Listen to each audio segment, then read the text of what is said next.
Good noon, all of you. I hope I am visible and audible to everyone. Right. So let's begin with our session for today. Right. I am Nikita. You all know me. And today we are going to talk about idioms. Now, why idioms? So, uh, if you look at your past year papers, again, that's what I say time and again. If you look at your past year memory based papers, you will find that in CET, idioms questions have been asked. I am not saying that every year, let's say 6 to 7 questions from idioms will be asked. No, I'm not making any such promises. But yes, there is a possibility that you might get asked 2 to 3 idiom questions, right? Sometimes they extend even up to five. So, in case that happens, we need to be prepared with some idioms, at least some common idioms, right? So, that's the agenda for today. Okay, good afternoon, Sanil, Sameer, Laptop Savant, Krishna, hi. I hope all of you are doing good. We are meeting after some gap, right? So let's make the most of today's session. Let's talk about idioms. I have tried that we cover about 50 idioms today, right? 50 idioms in 50 minutes. That was my goal, right? So let's do that. Before we begin, however, you tell me what do you understand by idioms? Give me a few idioms. Yes, let's get the session going. Tell me what are idioms? Give me a few idioms. Hi Ayush.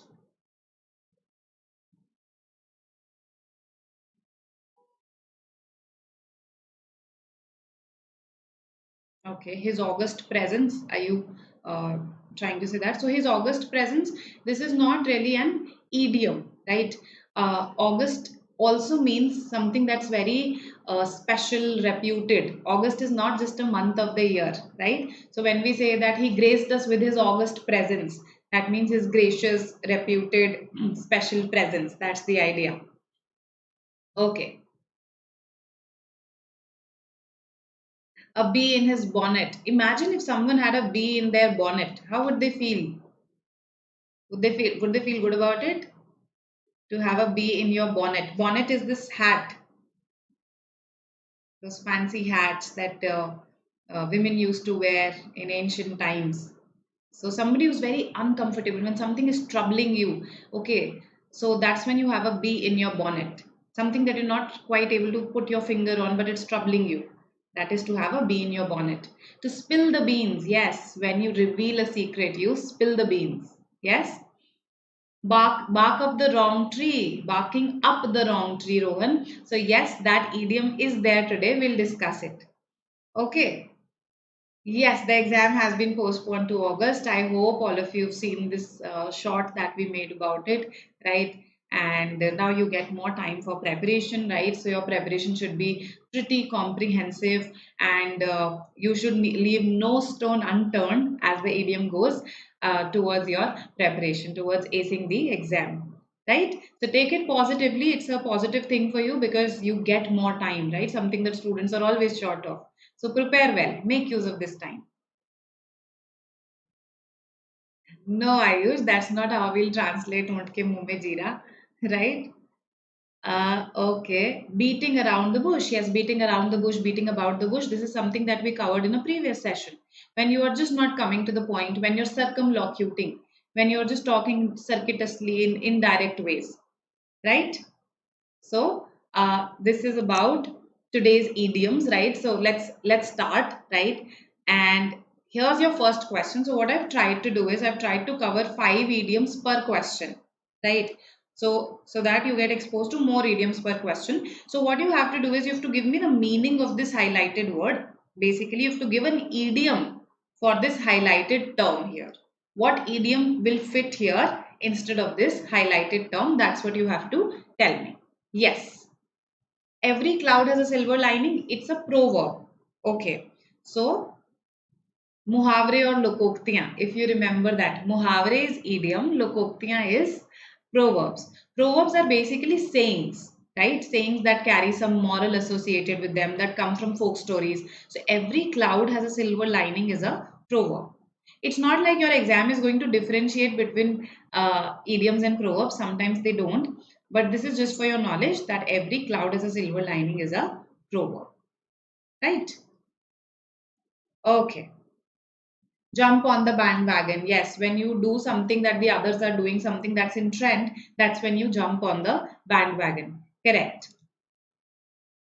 Okay, I've started getting responses. Yes, let's see what the others say. B, E, all right.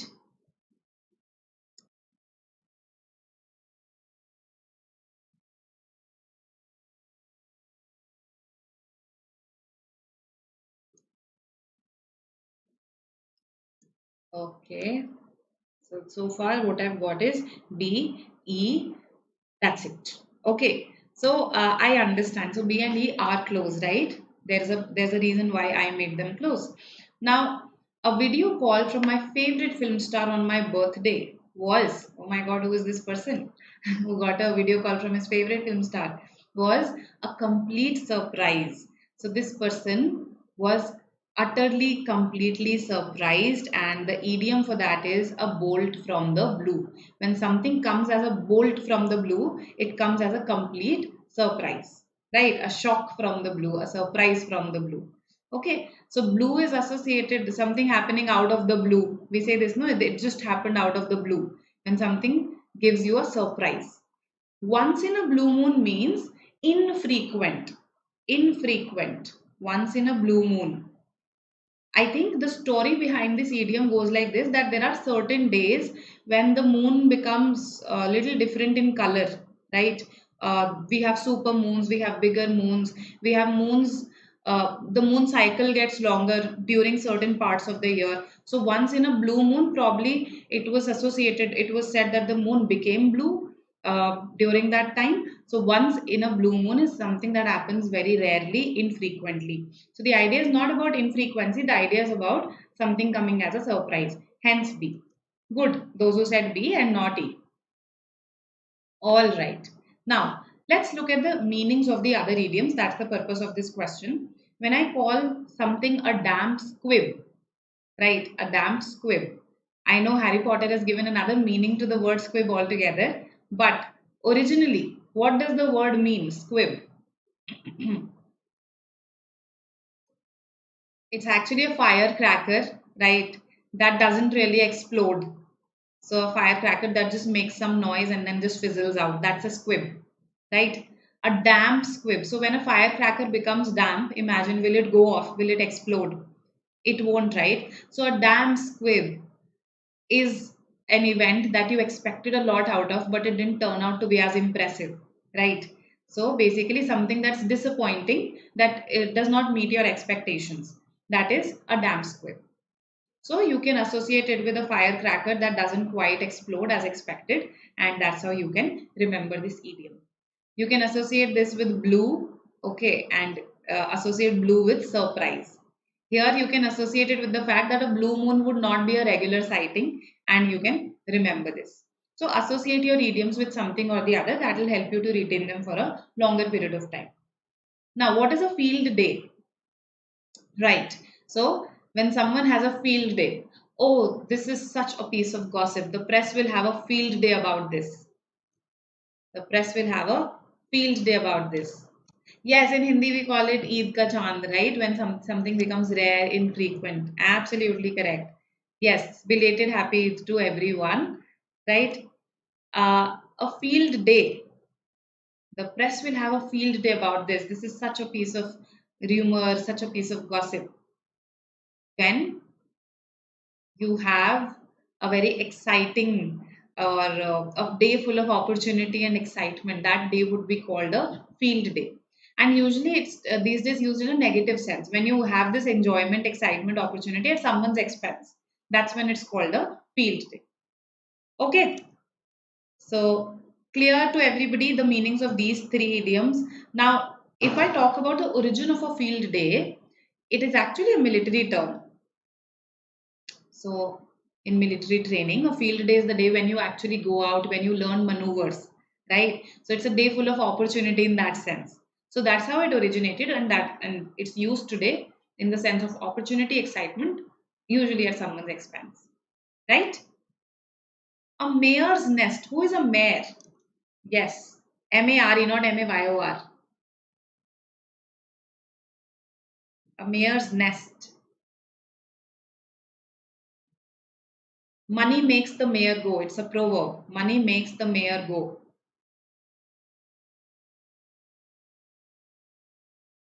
That means that money can actually accomplish a lot of tasks for you, uh, that otherwise would not be accomplished, that otherwise people would not do for you.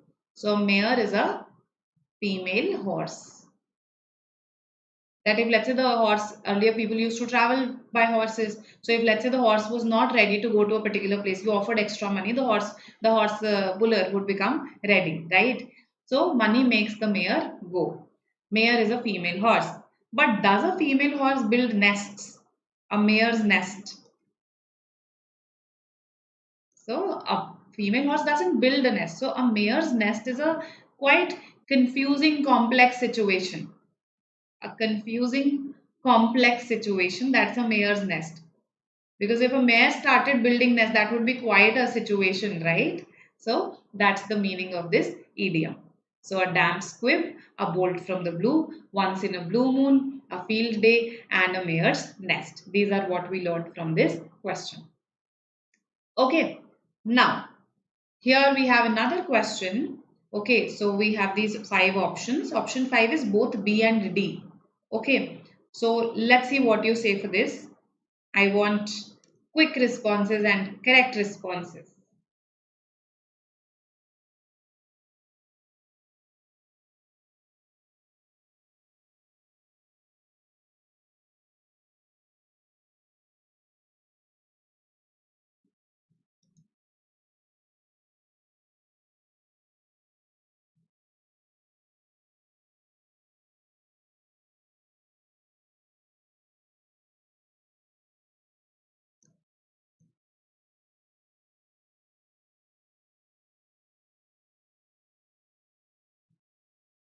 Let's see what you say.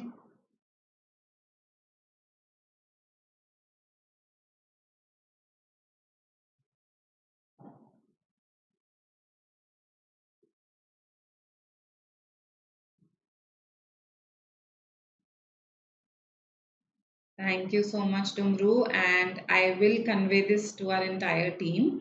You are always welcome. Great, great to hear your score. B, D, okay, E. All right, so B, D, and E, that's what I've got. What else?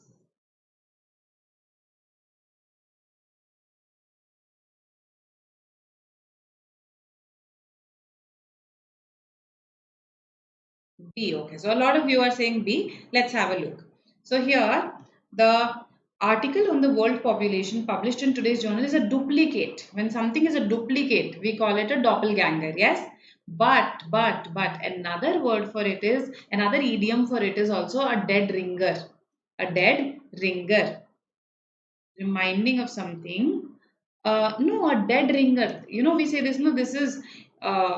Let's say when we say this, no, it looks like a dead something is an exact something. Okay, the sentence is just escaping me, right?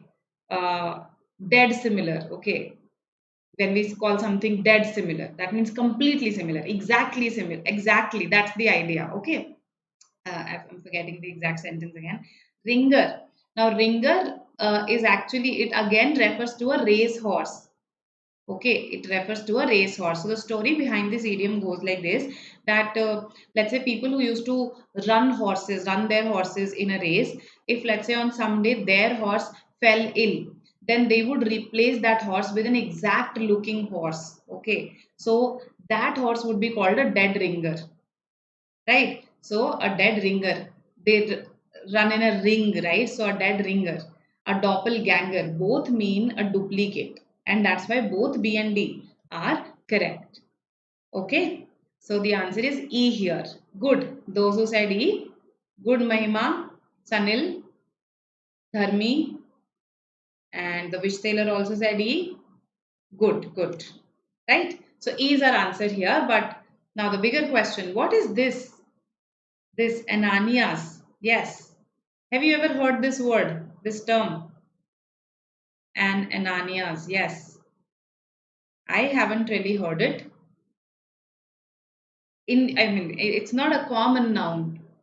So, so Ananias actually was the name of a person. Okay, so in the Bible, the story goes like this: that this person was a Christian who used to lie a lot. Okay, because he used to tell lies to people. He was ultimately struck dead. Somebody killed him, right? So when you call someone an Ananias, you call them a liar. Okay, a veteran liar, a big time liar. Okay, an inveterate liar, a habitual liar. So inveterate is somebody who is so habitual of doing something that they can't be changed. That is the meaning of inveterate, right? Okay. So I hope this is clear. This is clear, and this is clear. Now, what is on tenterhooks? If you leave someone on tenterhooks about something, what does that mean? If you leave someone on tenterhooks, if somebody is on the tenterhooks regarding something,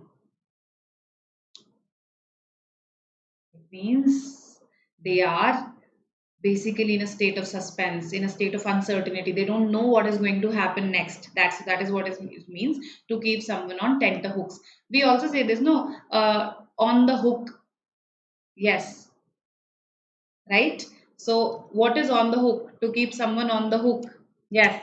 What does this mean in your colloquial language also, and in your idiom language also? Tell me. So on the hook, in your slang, in your language, right? As in your colloquial language, when we say that, she's keeping him on the hook, she's keeping him on the hook, that means she is not really decisive about him in terms of a relationship. And she's not saying yes, she's not saying no. That is the colloquial meaning of on the hook. But in standard British English, when someone is on the hook, that means they owe money to someone. They owe money, right? So this is the meaning that you should mark if both come in the exam. So owing money to someone, being in a bad situation because you owe money to someone. That is what on the hook means. On tenter hooks, it means to be in a state of suspense, in a state of uncertainty. So hope all of these are clear. We've also learned the meaning of on the hook. All right, all right. Yes, so these were the idioms here. Now, coming to question 3. Yes. Also, I want you to tell me the meaning of cliffhanger. Just a word that came to my mind because we were discussing on tenter hooks, on the hook. So, what's a cliffhanger? Tell me after you're done with this question. First, give me the answer for this question. Yes.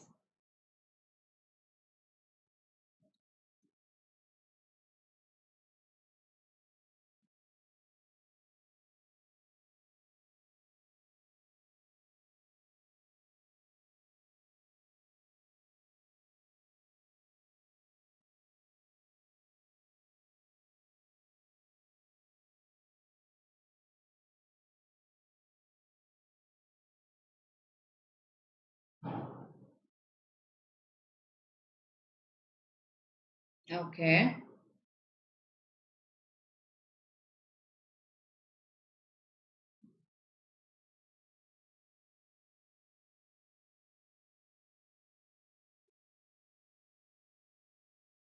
B, all right. Barks up the wrong tree.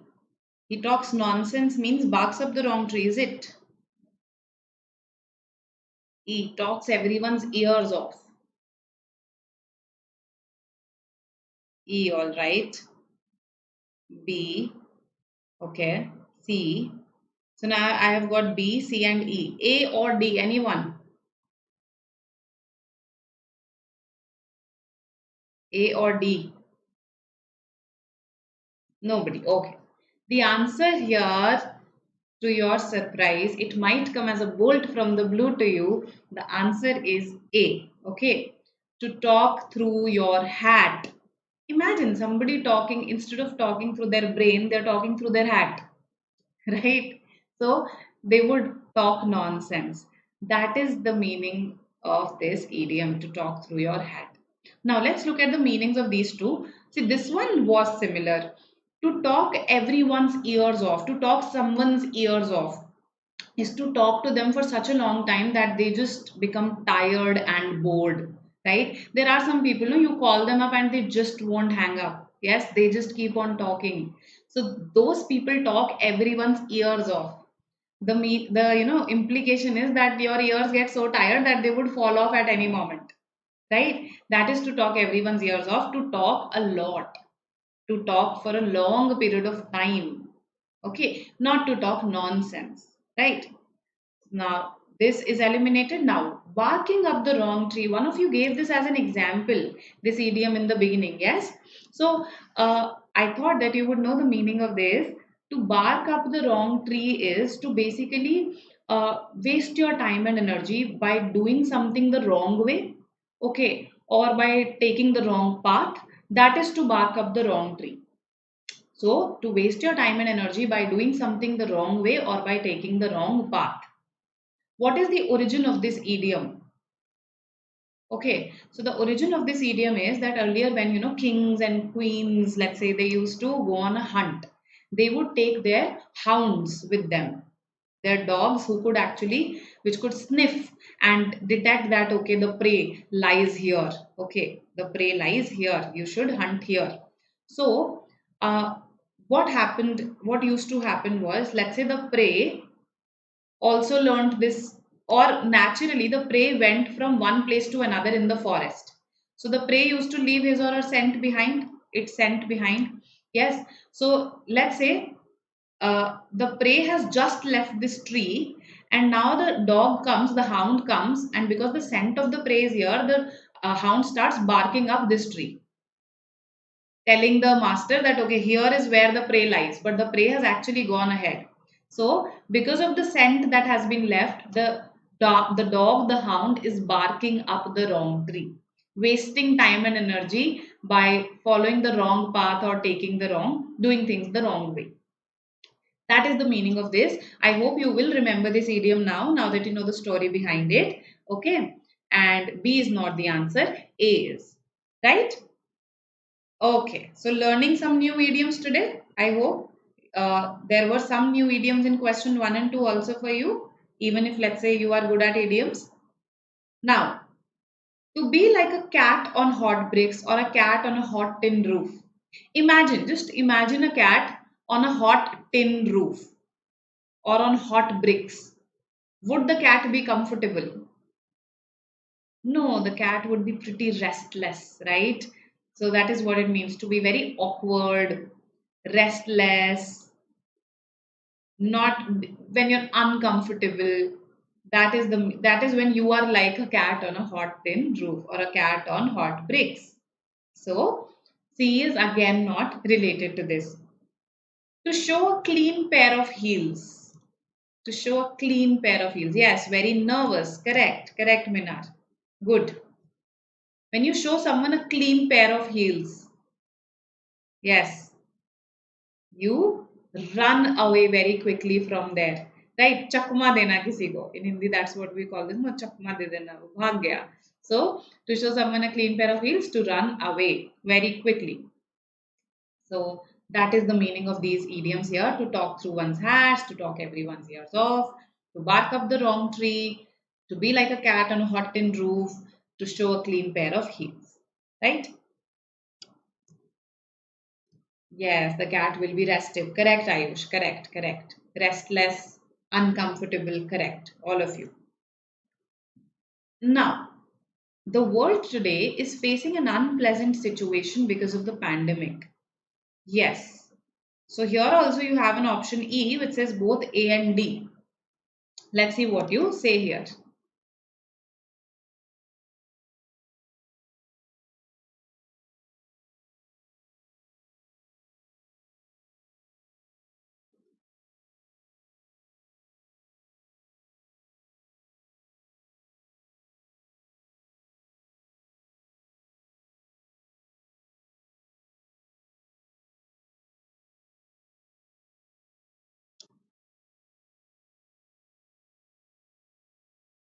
Yes, cliffhanger. Yes. Cliffhanger. Basically, when this happens with all of us when we are watching a series. Let's say you are watching Money Heist, just giving an example.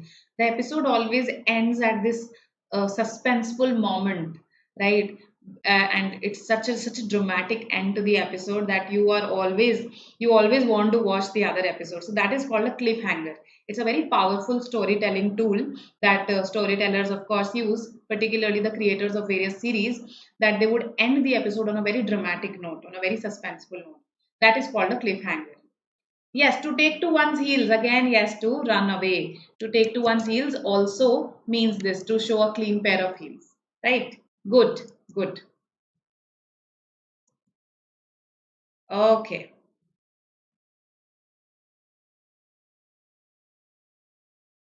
CED, okay.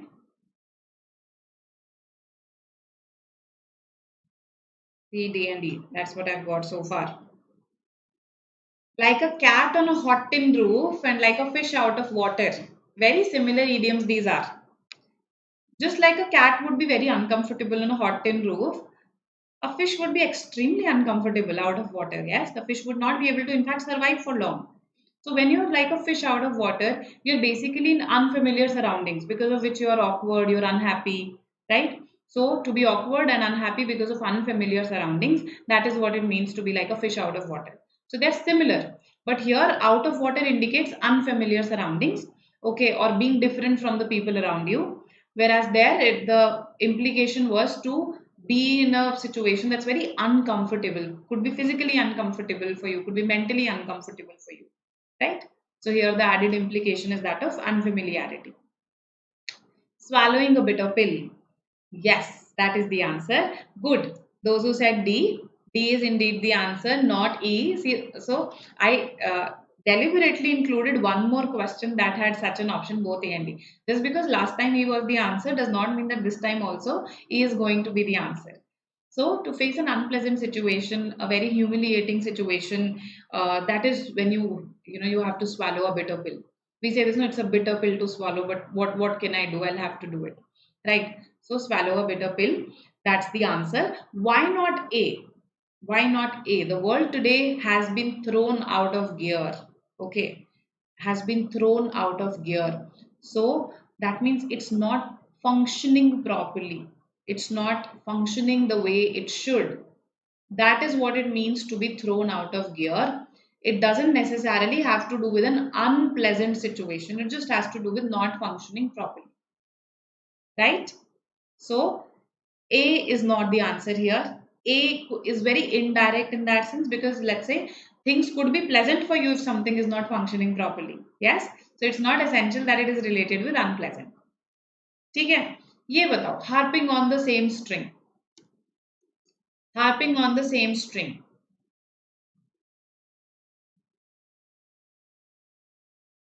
Yes, my students tell me that I am always harping on the same string of telling my students to attempt word par made easy, to complete word par made easy. So, harping, when you play the same string over and over, when you repeat the same thing over and over, and it has a negative connotation to it, especially in the manner of a complaint. So, in the context in which I used it, I was not really complaining, right? I was just telling something again and again to my students. But usually, you would see that people use it for their friends, for their family. They're always harping on the same string of marriage. They just want me to get married. So it's used more in the sense of a complaint. Yes. All right. Harping on the same string. Your parents are complaining that okay, get married, get married. So that's the connotation. Hope this is clear. All these options are clear to you. Yes. Yes. Nagging. Absolutely correct. When you nag someone. Correct. Correct. Okay. Now, question 5. Students have to face the risk in order to attain success in the civil services exams. So, they have to face the risks associated with it. So, what will be the idiom for this? Tell me.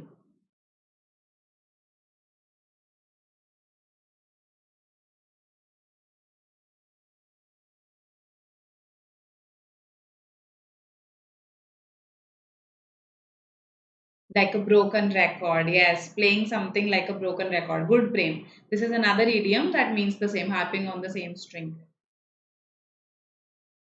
Hi, Shailesh.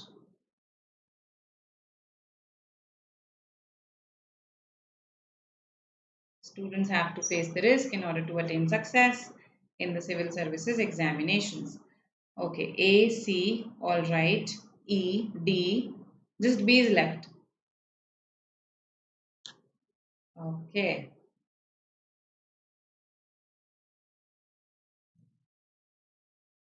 A or B. Okay, so now I've got all the options. So I think you must have heard this, to bell the cat. There is this story that this idiom comes from, right? That once all the mice, they were terrified of this cat, okay, who used to roam around in their region. So they all had a meeting and they thought, what should be done about this? How do we get to know that the cat is approaching so that we can hide effectively and she's not able to find us? So one of the mice suggested that why don't we tie a bell on her neck? Why don't we do that? But then the question was, who is going to bell the cat? Right? Who is going to take that risk? Who is going to participate in that dangerous situation? So that's where the meeting was. People just left it out there. They never really acted on that decision. The mice never really acted on the decision. So to bell the cat is to face the grave danger or risk of something, right? We often use it as a pun, no? So in the test prep space, because you are taking the CAT, the common aptitude test, right? The common admission test. So we say to bell the cat, right? So go and bell the cat. So we use it as a pun there, right? This is the idiom, to bell the cat, right? Now, the next other option that I've got, to take one to task. That was the first answer that I got. When you take someone to task, you actually criticize them, you scold them, you hold them accountable for a mistake that they have done. For instance, when we were kids, our parents used to take us to tasks, right? To basically hold us accountable for all the mistakes, for all the truancy that we used to commit, right? So to take one to task there means that you are holding someone accountable for their mistakes. You are criticizing them. It's not associated with facing the risk. To bear the brunt, okay? To bear the brunt. So if someone has marked E, I understand you're marking E, but brunt is about the consequence. To bear the brunt is about the consequence. So when someone faces the worst of a bad situation, the main shock, the main blow from a bad situation, that is the person who bears the brunt. Okay, so just giving you an example, let's say some people are going in a car and the car crashes. So the person who suffers the most injuries has borne the brunt of that accident, right? That is what it means to bear the brunt, to bear the worst of a bad situation. So this is about consequence, it's not about the risk, right? That's why E is eliminated. Okay, this I think you must have heard, to nip the devil in the bud. Yes, बिल्ली के गले में घंटी कौन बांधे? Correct, laptop, Savan. Yes, yes, yes. Yes, puns. Yes, it's punny also and it's funny also. I agree. Right. Now, to nip the devil in the bud. This is a proverb actually, right? When you nip the devil in the bud, you don't let the devil grow. You don't let the devil flower in the sense, right? So when you prevent something bad from happening right at the initial stage, that is what is said to be nipping the evil in the bud, nipping the devil in the bud. So this is definitely not the answer here. Okay. So let us try that lethargy does not become a habit. Let us nip that devil in the bud, right? A hard nut to crack. When someone is a hard nut to crack, okay, something actually, it's used for situations. When something is a hard nut to crack, that means it's a complex situation that you are not finding to be easy. It's a complex and difficult situation to handle. A complex and difficult situation to handle. That is a hard nut to crack. Okay.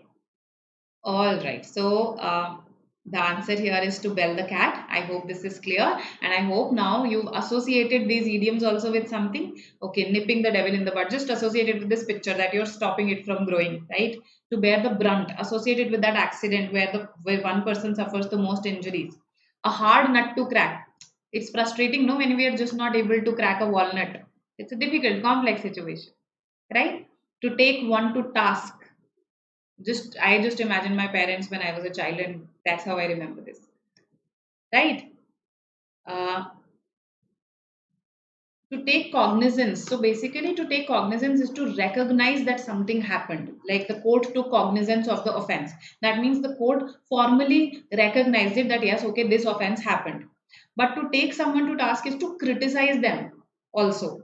So the court does not go as far as, let's say, criticizing this person, right? So accountability, criticism, that is what is there in taking one to task, which may not be there in taking cognizance of a crime or of an offense, right? Okay. Yes, killing Thanos as an infant. That would be to nip the devil in the bud. So that's a good association that Prem has created for himself. Now I hope the questions so far are clear to you. So someone was asking in the beginning, when is MAHCET CET? Do you not follow any videos related to MAHCET CET? So now that it has been postponed, who will tell me what are the new dates for MAHCET CET? Pranav sir released a short on this MAHCET new dates.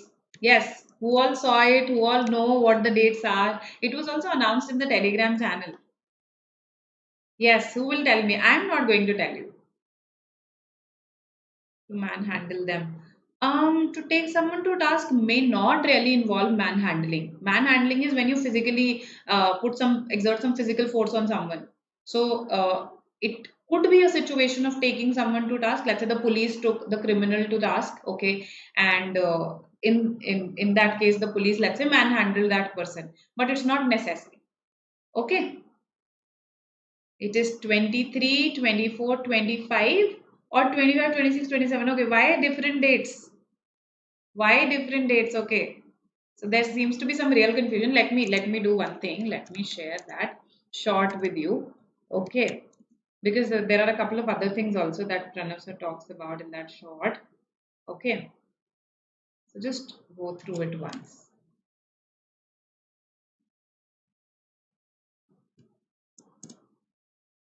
Okay, just copy paste this and you will get the link to the video. Okay. And one of you is correct, as in some of you are correct here. I'm not going to say who. Okay. Now, thank you, Rohan. That means so much. Do keep attending the sessions, okay? And the idea behind the sessions is always to enhance your knowledge also. Of course, I am preparing you for an entrance exam, but in the process, your long-term knowledge should also be enhanced. So, right now, I don't guarantee that, okay, these idioms are going to come in the exam. Nobody can guarantee that. But definitely, they will now improve your conversations when you talk to someone, right? So idioms have this effect of improving, making you a more effective communicator. Okay, so look at question 6 here.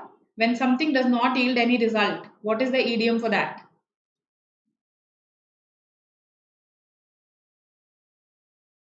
No, Ayush, that's not the case. That's not the case.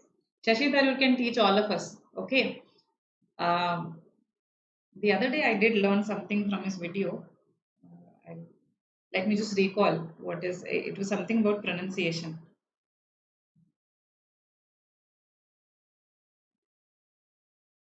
Meanwhile, you attempt this question.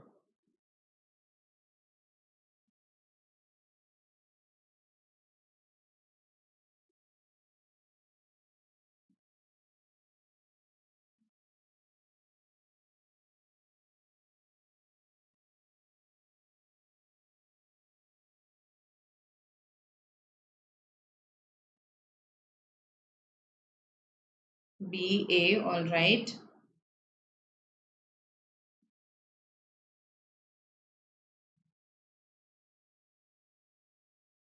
Thank you, Ayush.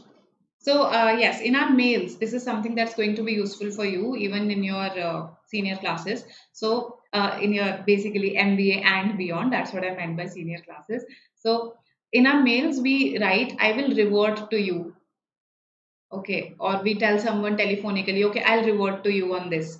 Okay. So this is not really correct English. I am not talking about revert back. That is absolutely wrong. That this back here is redundancy.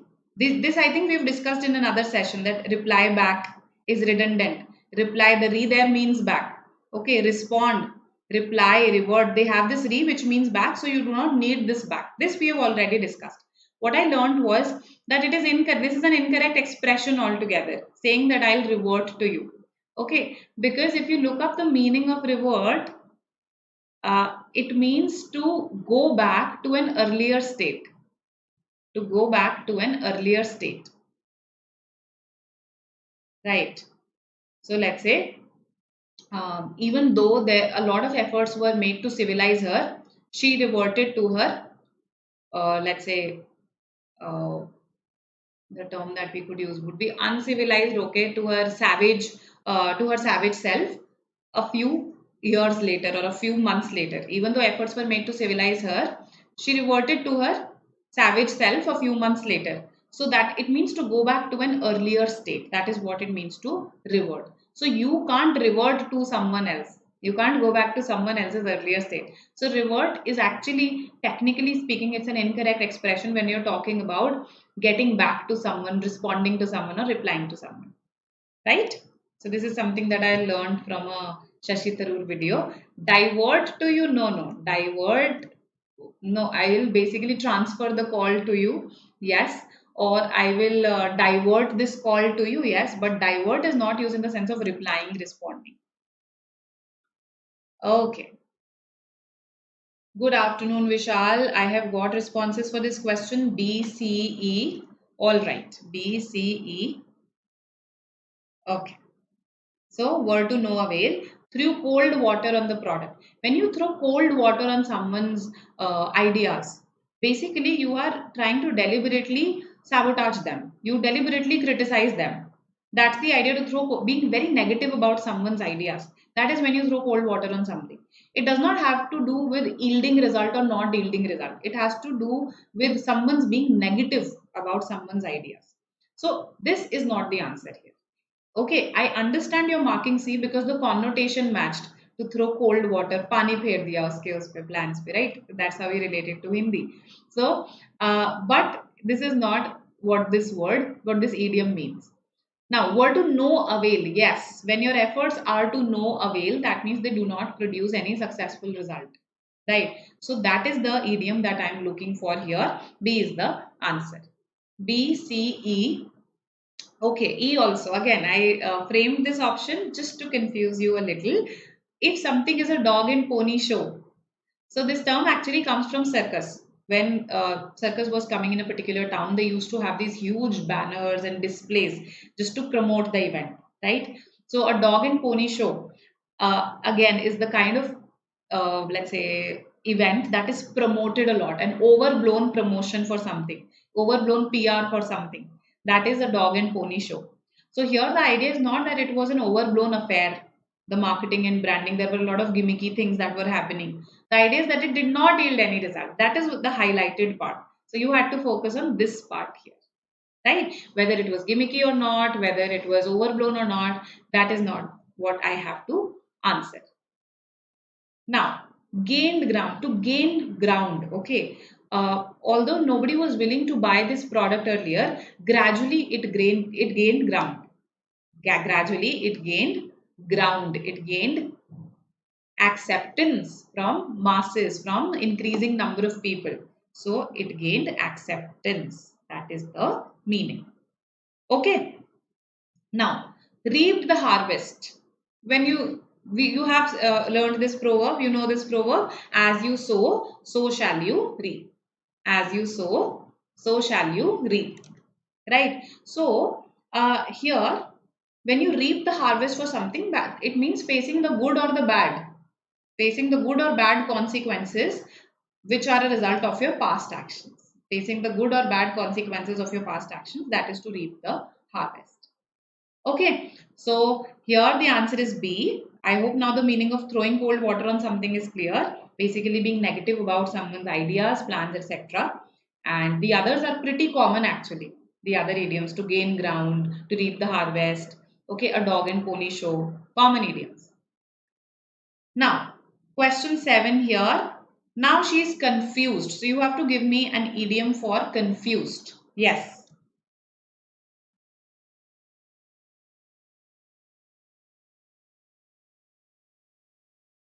Confused.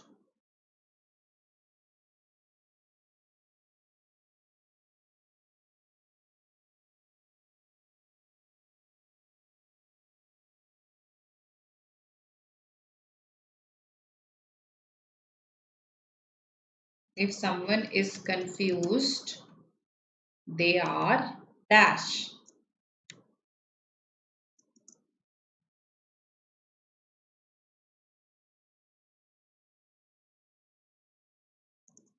One interesting website, I think I've suggested this earlier also to you, phrases.org.uk. Whenever you want to look up the origin of any idiom, you can actually go to this website. Okay, very comprehensive and gives the backstory in a very detailed manner. Okay, so you can refer to. Now, A, B, C. Okay. A. Okay. All at sea. Yes, when someone is all at sea, they're very confused. They don't know what to do. That is being all at sea, right? So, absolutely correct is the answer here. Now, here you could eliminate also, right? When you're trying to wrap your head around something, you're trying to understand it. You're trying to understand something that's complex, difficult. So, if she's wrapping her head, that means she's trying to accept or understand it. But we are saying that she is confused. So that is why B doesn't fit here. Those who marked B, right? Then playing ducks and drakes. Yes, what does this mean? Playing ducks and drakes. If somebody is playing ducks and drakes,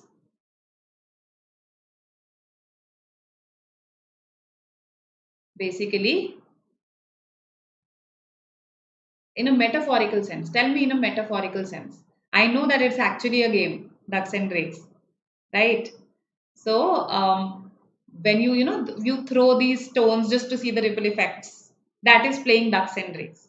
But in a metaphorical sense, it means to be dishonest with someone. Okay, to treat someone badly, to treat someone dishonestly. That is when you are playing ducks and drakes with them, right? So I think this is a relatively less common idiom. So it's a new term for you to play ducks and drakes with someone, right? In a literal sense, it just means throwing pebbles in water just to see the ripple effects. In a metaphorical sense, to be dishonest. Okay. So all at sea was our answer. At someone's beck and call. It's used like this. Oh yes, we are always at your beck and call, right? Aren't we supposed to be at your beck and call? When let's say you are criticizing someone who keeps on calling you up again and again. Oh no, no, sir, please call us up. We are supposed to be at your beck and call. So to be at someone's beck and call is to always be ready. Okay, to always be ready for something that they ask from you. That is to be at their beck and call, right? So the boss expected his employees to be at his or her beck and call, right? Beck is actually a short of beckon here. Bulana kisi ko, ishare se bulana, right? To beckon someone, to gesture someone to come towards you. Okay, down pat, down pat. She has all the idioms down pat. Okay, she has all the idioms down pat. All the idioms, let's say, discussed today.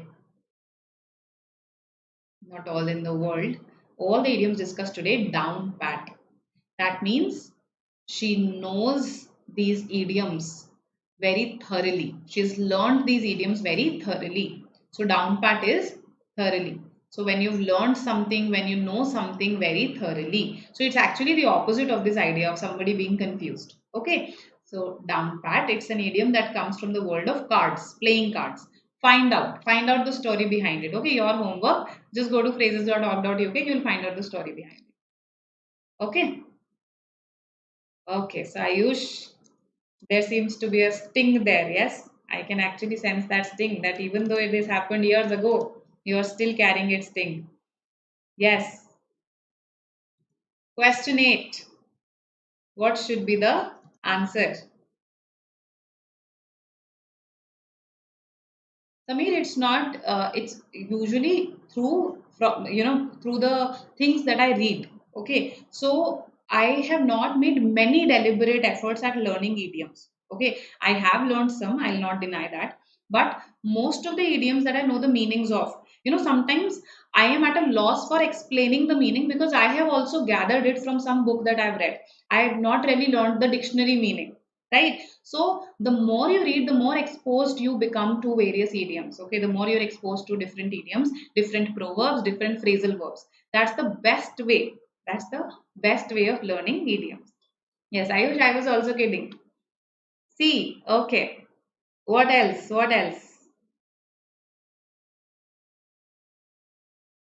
B. Okay.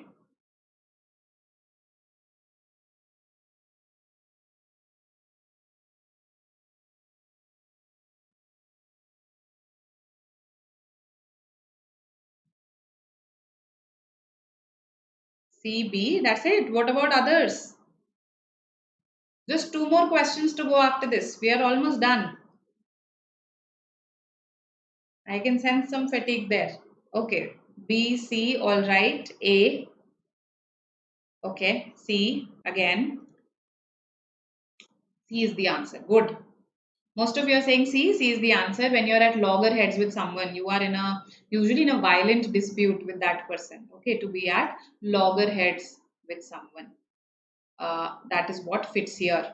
There is a related idiom to scream blue murder. To scream blue murder. This means again to be in violent disagreement with someone.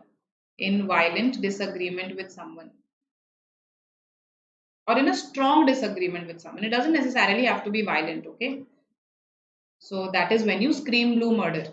At the suggestion of the landlord, all the tenants screamed blue murder.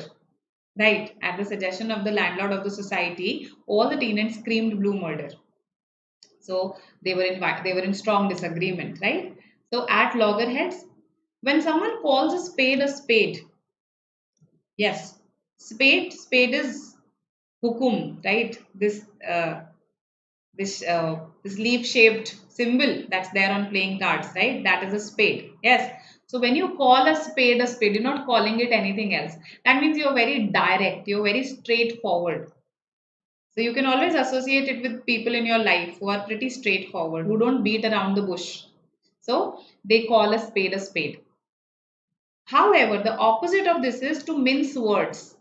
Mince, to basically chop something into smaller parts. When you mince your words, you again, in a way, are chopping them into different small parts so that they become more palatable, so that they become more acceptable.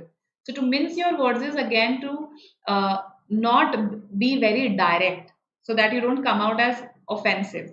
When you are indirect, when you're not being direct, that's when you are mincing words.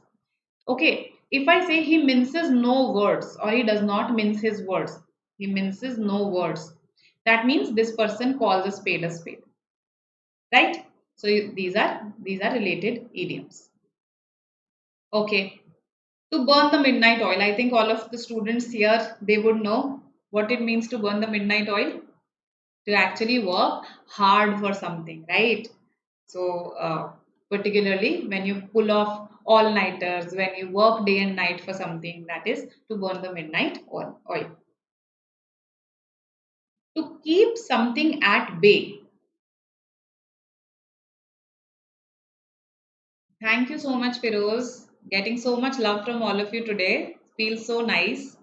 And it makes me feel good. So there's this concept. I'm just digressing a little here. I want all of you to figure this out for yourself also in life. Ikigai. I think you must have heard this term, right? Ikigai. So it says that your what you do in life, it should lie at the intersection of four things. Okay, what is it that you love? What is it that you are good at? Right? What is it that will pay you, that you'll get paid for? And what is it that the world needs? That are you making an impact or not? So when I get such comments in the chat box, I feel that I am actually ticking this also along with these things, right? That I am doing something that's making an impact. So thank you so much for such kind messages. Right. So, yes, at the intersection lies ikigai, something that you should do. Now, somebody who differs strongly, we know that person is at loggerheads. To keep something or someone at bay, to keep someone or something at bay, that's how it is used. Okay. Eating an apple a day keeps diseases at bay. Eating an apple a day keeps diseases at bay. That means when you don't allow something to come closer, that is to keep someone or something at bay. Right? Okay. Now, next that was left. No, we've covered all of these. Good. So all the idioms, I think calling a spade is something you might have heard in various contexts, right? To not mince words, again you might have heard in some contexts. Loggerheads, burning the midnight oil, common idioms. To keep something at bay, used literally in army, in military. They keep the enemy at bay, right? Okay. Um, Deepak is asking the best book for MA CET. Yes, Ikigai is the Japanese secret to be happy. Yes. Uh, Deepak, there's no one book that I can recommend to you. Okay, particularly for an exam like MA CET, you need to be acquainted with the pattern. The pattern is really, if you look at the specific question types, some of these question types are very unique. For instance, parajumbles that we've covered in a previous session. Some error spotting questions are also pretty unique. Okay, so grammar questions can be unique. So you need something that's very tailored for this. And what I have seen is that various books that are dedicated to MHCT, they just compile the previous year papers, memory based, and then they sell it as book. That has been my experience. So I can't recommend one book to you. If it's for concepts that you're asking me to build the concepts and not really practice the underlying questions, then the books that work for cat will work pretty well here as well. Okay, so let's say if you're referring to an Arihant and Arun Sharma there, they'll work here as well. If you refer to a Wiley there, a Wiley will work here as well for concept building. Okay, so I hope that clarifies your query. Now, B is what you've given, to get her feet wet. Absolutely correct. Okay, happy to see that all of you said B. So to get your feet wet is to begin participating in something, right? When something costs an arm and a leg, it always reminds me of iPhone. I don't know why. So when something costs an arm and a leg, it's extremely expensive, right? So you can associate with all the kidney jokes that are made around iPhone. See, cross her T's and dot her I's. When somebody is so particular that they always cross their T's, they never leave them uncrossed. They always dot their I's, they never leave them undotted. That means such people are very meticulous. They are very meticulous. Another word for it is punctilious. We have discussed it in our previous sessions. Punctilious. To sit on the fence. If someone is a fence sitter, sitting on the fence, that means they're not really sure about what they should do. They are not sure about a particular decision. They are currently sitting on the fence thinking whether to go here or to go here. Right? To sit on the fence. To sit tight. Yes, we say this. No, please don't do anything right now. Sit tight for now. Okay. See how things go. When you waiting for the right opportunity, that is to sit tight. Okay. All right. Now, so this is some again some new idioms and again common idioms. You might have heard these. Okay, you might have read these, but not really know their exact meaning. Okay, so now comes the last question for the day. All of these idioms are related to cards. Let's see what you say. A product launch is anticipated in the coming June.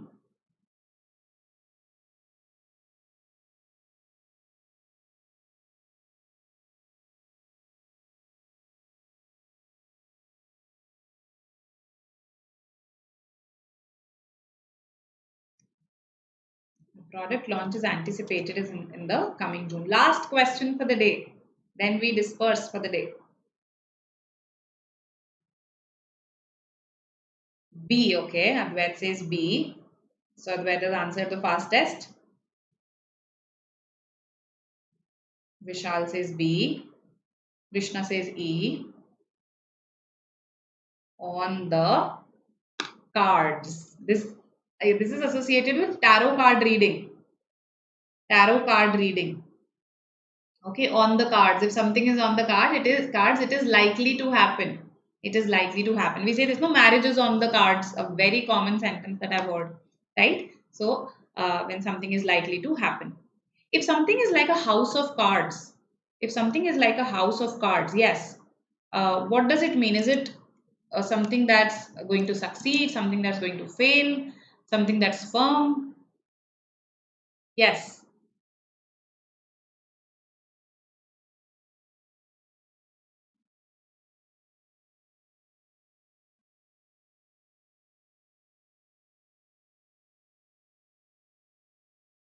B, E, all right.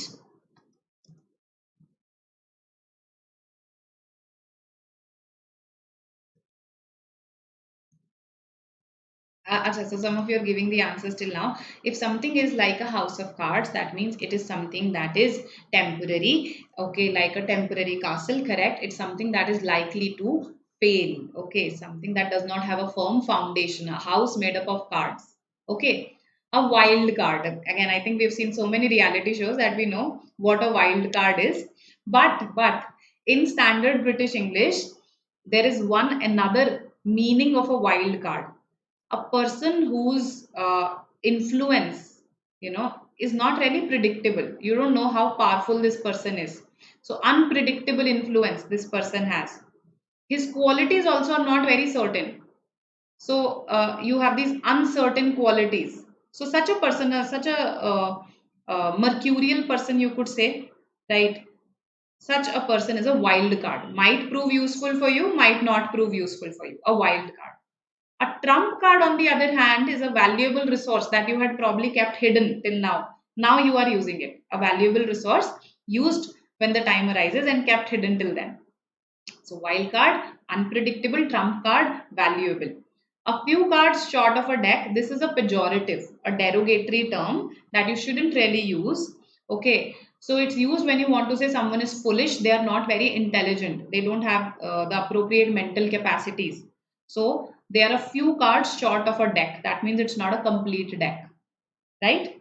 So, these are the meanings of these, and this was a very easy question. On the cards had to be the answer. Had to be the answer. Yes.